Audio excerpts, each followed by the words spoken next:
we're joined by the Schools Minister, Nick Gibb. Mr Gibb, lovely to have you on the show this morning. Plenty, of course, to talk about on your brief, and we will move to that. But I wonder if we can first start with the state of the Brexit negotiations. I suppose it depends on who you listen to and indeed who you believe. On the one hand, Ursula von der Leyen seemed to be speaking quite positively. Boris Johnson now suggesting once again that perhaps no deal the likeliest outcome. What's the truth of it all? Well, it is a very serious situation. We will test every route to seeking a free trade agreement with the European Union. But we cannot do so at the expense of our national sovereignty. You know, we can't be the only nation on earth that doesn't have control of its own waters, its own borders. We made a very clear commitment during the referendum in the manifesto that we would take back control of our money, our laws and our borders. And that does include the sea. And it does include making sure that in any sort of level playing field arrangement that we have control of our laws. And those are the red lines that the government is negotiating. We want a free trade deal, but the EU will have to move if we are going to secure that deal. But just in terms of the sticking points, and you know, with the greatest of respect to those who take to the sea to catch fish, you know, the British fishing industry contributes, you know, less than 1% to our GDP. Is it worth the financial impact that not getting a trade deal will have to essentially, you know, stand up for a point of principle about access to our waters? They're not asking for it in perpetuity. It does appear that they're asking for just a few too many years. Well, it is important for an independent sovereign nation to have control of its seas around the country. That we would be the only country in the world that didn't. But we are prepared. We will do everything we can to get a free trade deal. We'll test every route, but we are prepared for a no free trade deal arrangement. You know, Liz Truss has been negotiating free trade deals around the world with Japan, with Canada, mutual recognition agreements, the United States, Australia, New Zealand, free trade agreements with countries in South America, South Korea, Singapore, and so on. And we are very well prepared. We've been preparing for many, many months for life outside a free trade arrangement or life outside the European Union. With extra staff in HMRC and so on, and plans in place for our ports and so on. So we're prepared for both eventualities, but we are doing everything we can to seek a free trade agreement with the European Union. Of course, the other item in the Prime Minister's inbox at the moment is COVID-19 and Christmas. Yesterday, of course, we had the announcement about various areas moving into Tier 3. You know, come the weekend, you know, almost 70% of England's population is going to be in Tier 3. The tier system, well, at the very least, Tier 2 doesn't seem to work. Well, the tier system is a good system. It means you can focus your restrictions on areas of the country with the highest rates of infection. We have seen success in the northwest that's been in Tier 3 for weeks. We're seeing their infection rates falling very rapidly. And we'll move people up tiers and down tiers. We've moved down tiers in Bristol and North. To be fair, with a few exceptions, we seem to be moving in one direction, and that is to the highest level, to the highest tier. On that basis, you know, you've got places like Greater Manchester complaining, well, they thought that they should come down. You know, I say it again, with 70% of England's population now in the top tier, how on earth has Tier 2 worked? Well, we're seeing a very serious rise in cases, 28% increase just in the last week, 14% more admissions to hospitals. Isn't that because of people being in each other's company because of the relaxation of the restrictions? Well, we will take action whenever there are rises in infections, and that's what the tier system does, and that's why Matt Hancock yesterday announced further counties going into Tier 3. But if you look at the R rate, we're now between 0.9 and 1 across the UK, between 0.8 and 1 in England. And if you think back to the beginning of the pandemic, when it was over 3, we have achieved a huge amount, and we're very close. We're one of the first countries, we are the first country in the world to be rolling out a vaccine. 138,000 people have been vaccinated. We are very close.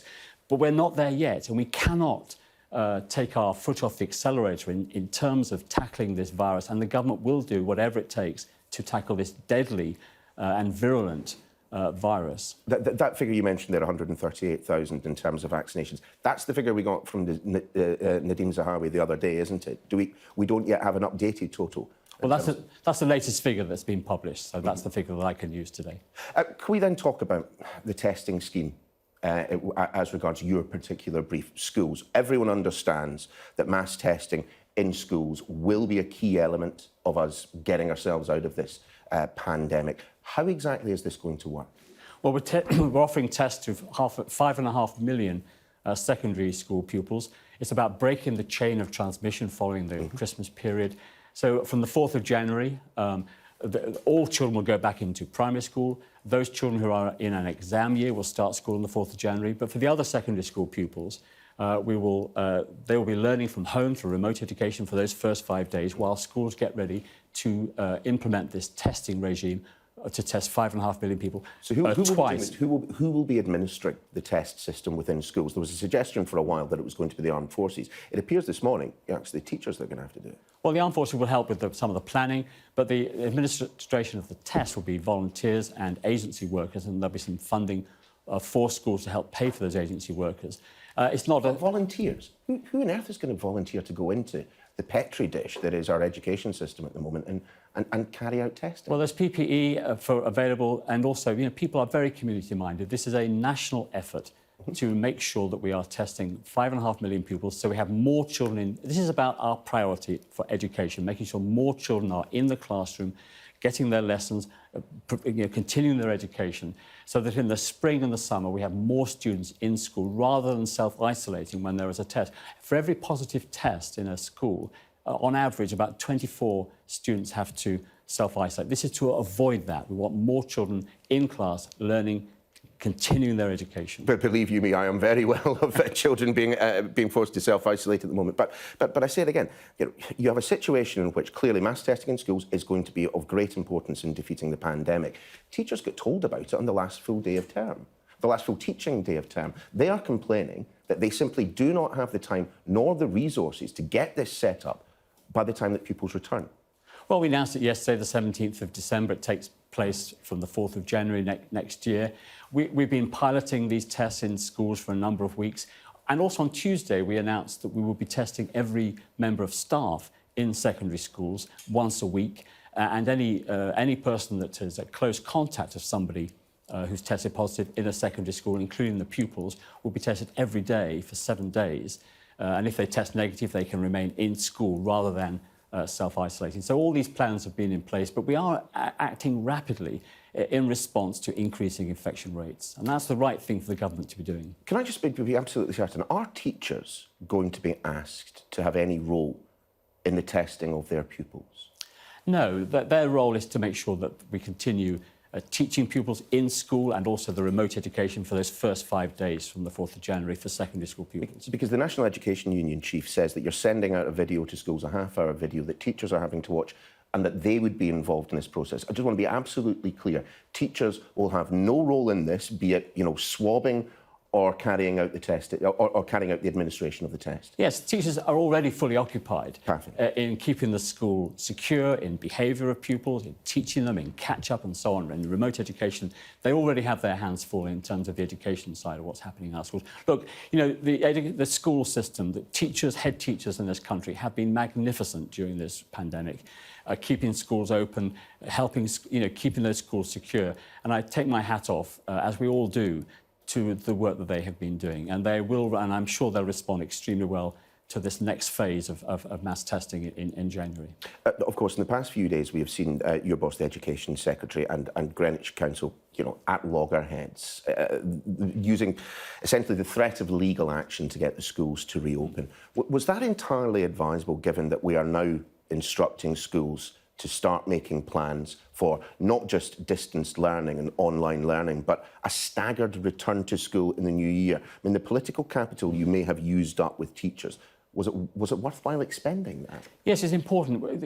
Education is a national priority. We want schools to remain open right through to the end of term. And in fact, schools have delivered that. 99% of schools have been open since September.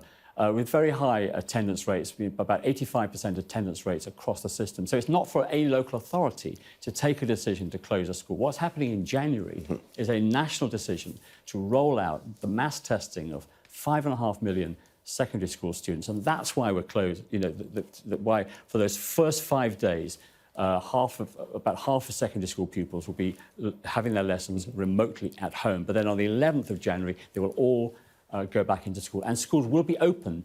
Primary schools, secondary schools, all will be open from the 4th of January. The head of the Royal College of Nursing, Dame Donna Kinnair, has said that the relaxation at Christmas could lead to a tsunami, as she describes it, of COVID-19 cases.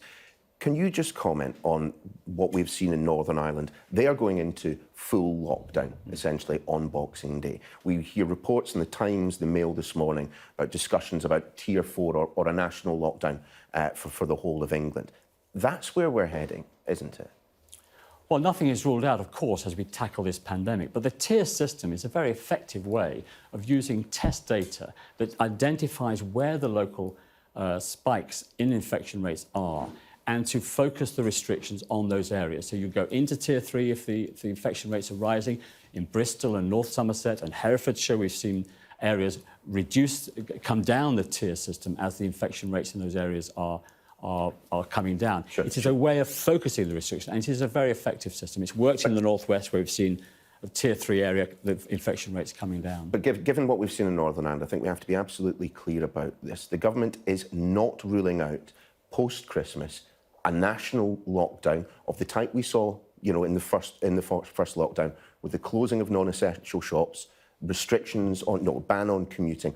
These are things that are being discussed in government. Well, that's not what I said. We have a very effective tier system. We think that the locally focused restrictions is a very effective way of tackling the virus, but we will do everything we can to tackle the virus. We're so close now. We've got a vaccine, 138,000 people, as we discussed. Yep. Having a vaccine, we're one of the first country in the world to do that, but we cannot take the foot off the accelerator until we have tackled this pandemic, until everybody is vaccinated. That's why it's a very good news story that we're able to deliver 11 million of these lateral flow test devices to schools, so 5.5 million secondary school pupils can be tested, so we can have more young people in the classroom learning every day in the spring term and in the summer term leading up to their exams and the end of the school year.